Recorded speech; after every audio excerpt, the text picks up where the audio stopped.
नमस्कार, मैं कोमल झा देश रोजाना के डिजिटल प्लेटफॉर्म पर स्वागत है आपका। आज के बुलेटिन में चलिए जानते हैं दिन भर की मुख्य खबरें और महत्वपूर्ण अपडेट। शुरू करते हैं राष्ट्रीय खबरों के साथ। पूर्वी दिल्ली के त्रिलोकपुरी इलाके में आवासीय इमारत में भीषण आग। दमकल विभाग की 9 गाड़ियों ने 2 घंटे से अधिक की मशक्कत के बाद पाया काबू। कोई हताहत नहीं। वैश्विक आर्थिक अनिश्चितताओं के बीच आरबीआई की बड़ी चाल। राजनीतिक अमेरिकी डॉलर और ट्रेजरी बॉन्ड पर निर्भरता घटाकर 50 अरब डॉलर का जोखिम कम किया। निवेशक 200 अरब डॉलर के नीचे सोने पर भरोसा बढ़ा। स्वर्ण भंडार 880 मैट्रिक टन के पार पहुंचा।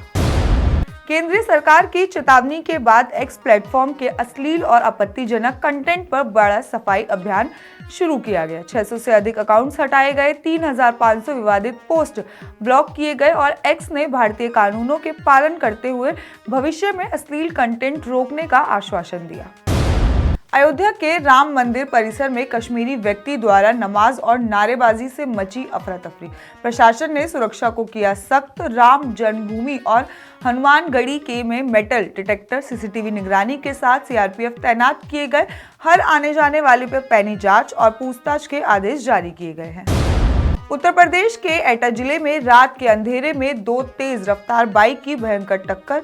3 युवक मौके पर मौत हो गई, एक की गंभीर हालत। उड़ेड़ी बम्बा क्षेत्र में मची चीख पुकार के बीच पुलिस ने राहत कार्य शुरू किया। प्रधानमंत्री नरेंद्र मोदी ने गुजरात दौरे के दूसरे दिन सोमनाथ मंदिर में शौर्य यात्रा में भाग लिया। 108 घोड़े के प्रतीकात्मक जुलूस के माध्यम से वीर योद्धाओं के बलिदान को याद किया गया।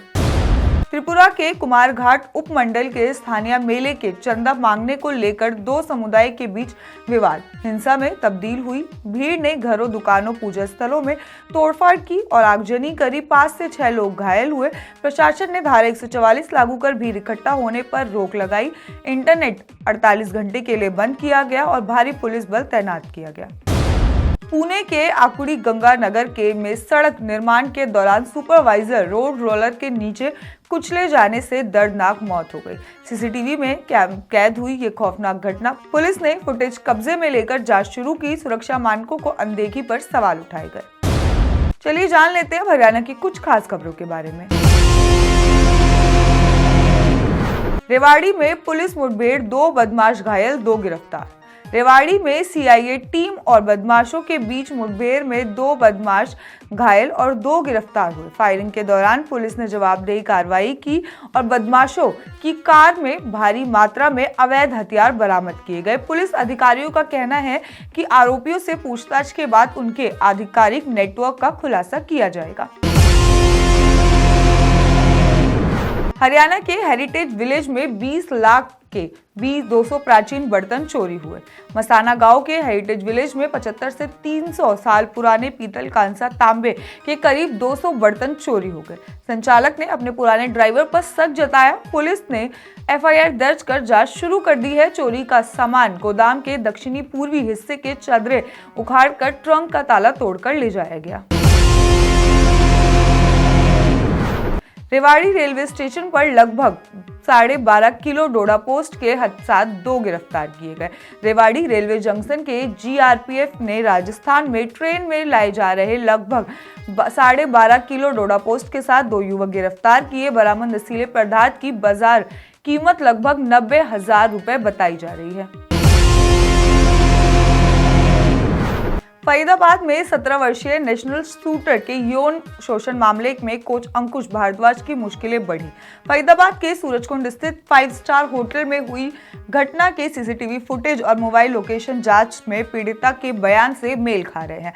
आरोपी नेशनल कोच अंकुश भारद्वाज की घटना के बाद नेशनल राइफल एसोसिएशन ने सस्पेंड कर दिया है। पुलिस ने आरोपी को गिरफ्तारी के लिए 5 टीमें बनाई है और जांच जारी कर दी है। हरियाणा सरकार का सख्त कदम, ओवरलोडिंग चालान न भरने वाले वाहनों पर तुरंत इम्पाउंड। प्रदेश सरकार ने ओवरलोडिंग के चालान न चुकाने वाले वाहनों के मालिकों को 1 महीने का समय दिया है। इसके बाद ऐसे वाहनों को सड़क पर चलने दिया नहीं जाएगा। इम्पाउंड किए गए वाहन चालान राशि जमा करने के बाद ही छुड़ाए जाएंगे। झज्जर में सड़क हादसे में गुरुग्राम के युवक की मौत। शादी के सिर्फ 1 महीने बाद परिवार में मातम। झज्जर जिले के लुहारी क्षेत्र में बाइक पर जा रहे 32 वर्षीय विजेंद्र को अज्ञात वाहन ने टक्कर मार दी, जिससे कि उनकी मौके पर ही मौत हो गई। हादसे की खबर इससे परिवार और क्षेत्र में शोक की लहर दौड़ गई। मृतक की शादी केवल 1 महीने पहले हुई थी। एमडीयू में महिला कर्मचारी के पीरियड्स के सबूत मांगने वाले मामले पर पुलिस ने आरोपियों को क्लीन चिट दे दी। एमडीयू में महिला कर्मचारियों से पीरियड्स के सबूत दिखाने के आरोप में पुलिस ने जांच पूरी कर आरोपियों को क्लीन चिट दे दी है और क्लोजर रिपोर्ट कोर्ट में जमा करवा दी है। पीड़ित महिलाओं ने इसे न्याय के खिलाफ बताया है। हाईकोर्ट सुप्रीम कोर्ट तक लड़ाई जारी रखने की चेतावनी दी है। इसी के साथ धरने की योजना भी बनाई गई। हरियाणा में सरकारी अधिकारियों और कर्मचारियों के भ्रष्टाचार मामलों की जांच अब केवल उच्च प्राधिकारी की मंजूरी के बाद ही होगी। हरियाणा सरकार ने भ्रष्टाचार मामलों में एक नई सीओपी लागू की है, जिसके तहत अधिकारी या कर्मचारी के खिलाफ जांच या पूछताछ से पहले मुख्य सचिव या फिर सक्षम अधिकारी की अनुमति अनिवार्य होगी। हालांकि रंगे हाथ पकड़े गए मामलों में पूरी तरीके से तुरंत कार्रवाई की जा सकेगी। नई प्रक्रिया का उद्देश्य है केवल पुख्ता सबूत मिलने पर ही जांच की जाए, बेवजह प्रताड़न से बचना। यमुनानगर कीटनाशक छिड़काव में मौत को उपभोक्ता फोरम ने दुर्घटना माना और बीमा क्लेम को मंजूरी दे दी। उपभोक्ता फोरम ने यमुनानगर के किसान नरेंद्र कुमार की मौत को कीटनाशक छिड़काव के दौरान हुई को दुर्घटना माना और ओरिएंटल इंश्योरेंस कंपनी को आदेश दिया है कि मृतक के परिवार को 30 लाख रुपए और 21,000 रुपए मानसिक क्षतिपूर्ति के रूप में भुगतान किया जाए। बीमा कंपनी की आत्महत्या के दावे और फोरम को खारिज कर दिया गया है। सैलजा ने केंद्र सरकार पर जांच एजेंसियों के दुरुपयोग और मनरेगा कमजोर करने का आरोप लगाया। कांग्रेस नेता कुमारी सैलजा ने सिरसा के डवाली में कार्यकर्ताओं से मुलाकात के दौरान भाजपा सरकार पर आरोप लगाया कि चुनावी लाभ के लिए केंद्रीय जांच एजेंसियों का दुरुपयोग किया जा रहा है। उन्होंने ये भी कहा कि मनरेगा की मूल भावना कमजोर कर गरीबों और ग्रामीणों के अधिकार पर हमला किया गया है।